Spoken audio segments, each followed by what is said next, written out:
मित्रों, मैं Shrinivas Sharma, advocate, Patna high court. आज आप लोगों के सामने संविधान के मूल सिद्धांतों के बारे में चर्चा करूंगा। तो दोस्तों, वैसे सभी लोग रोज संविधान के बारे में कुछ न कुछ जानकारियां लेते होंगे और मिलता होगा, और संविधान की चर्चा तो खैर खासकर राजनीतिज्ञ लोग ज़्यादा करते रहते हैं, लेकिन संविधान के मूल सिद्धांतों की चर्चा बहुत कम होती है। तो आज आइए हम उसी पर चर्चा करेंगे कि आखिरकार हमारे संविधान की बात होती है, लेकिन संविधान के मूल सिद्धांत क्या हैं।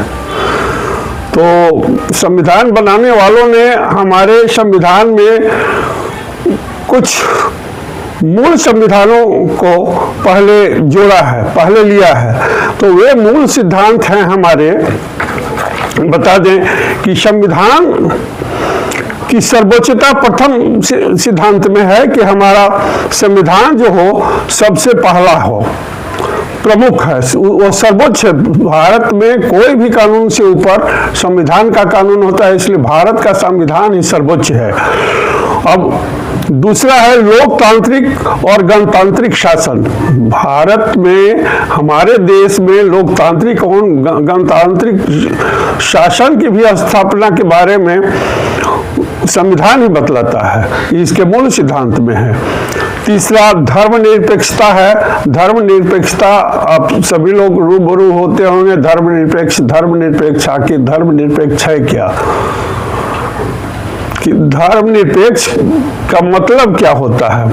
हम किसी भी धर्म के पक्ष, धर्म को अपना सकते हैं, लेकिन हमारा शासन तंत्र धर्म के आधार पर कोई भी न्याय नहीं कर सकता, न शासन कर सकता है।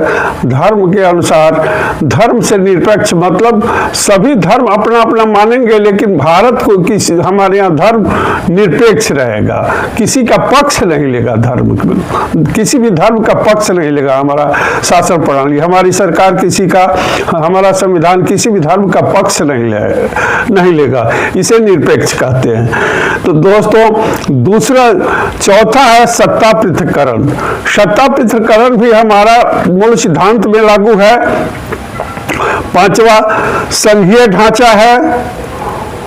छठा व्यक्तिगत स्वतंत्रता है। हमारे संविधान की खासियत है व्यक्तिगत स्वतंत्रता। सातवां न्याय और अधिकार है। आठवां राष्ट्र की एकता और अखंडता है, जो सर्वोपरि है।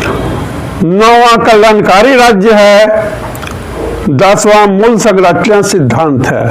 तो दोस्तों, ये 10 जो सिद्धांत है हमारे संविधान में, यही हमारे संविधान के मूल सिद्धांत, और इसी पर टिका हुआ हमारा संविधान है।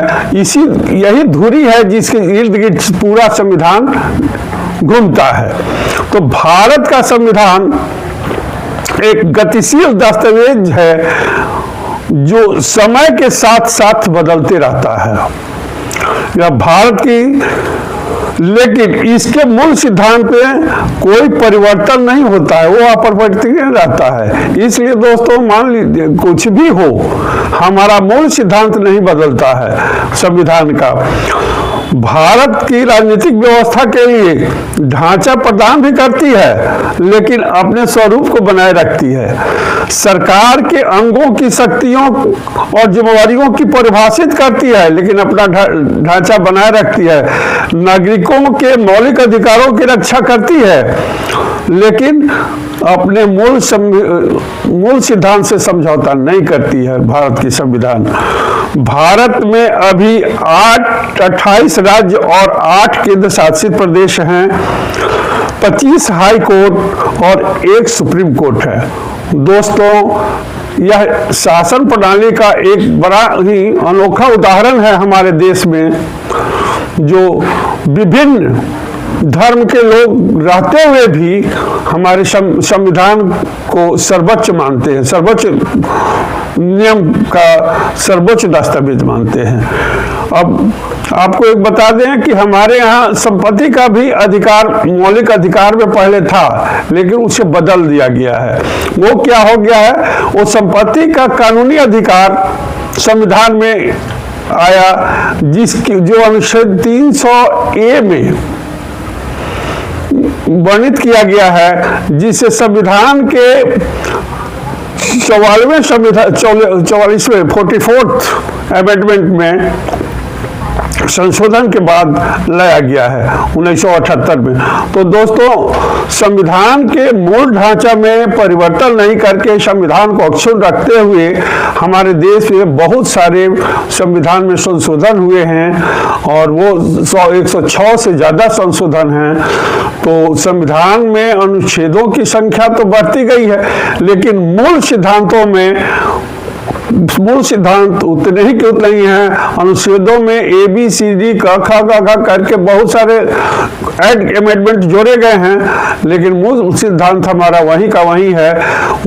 ये 10 जो मूल सिद्धांत है वही हैं जो विद्यार्थियों के लिए भी लागू होता है, और मूल सिद्धांत को जानना बहुत जरूरी है दोस्तों। इसलिए मैं आप सभी से आग्रह करता हूं कि भारतीय संविधान के मूल सिद्धांत को आत्मसात कीजिए और अपने जीवन को सफल बनाइए। किसी परीक्षा में परीक्षार्थी लोगों के लिए यह आवश्यक है कि संविधान के मूल सिद्धांत को वे लोग याद रखें और उसके अनुरूप ही काम करें। धन्यवाद।